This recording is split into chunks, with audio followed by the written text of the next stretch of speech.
Office కి బయలుదేరావా? ఇప్పటికే late అయిందండి, వెళ్ళొస్తాను. తొందర పడతావు, ఓ 10 నిమిషాలు నాతో మాట్లాడు వెళ్ళు. మా ఆయన ఏమో నన్ను ఒంటరిగా వదిలి దుబాయ్ వెళ్ళారు.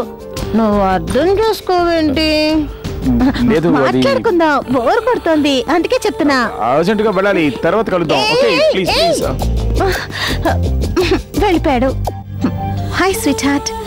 నా ఫీలింగ్స్ ఎప్పుడు అర్థం చేసుకుంటాడో ఏమో.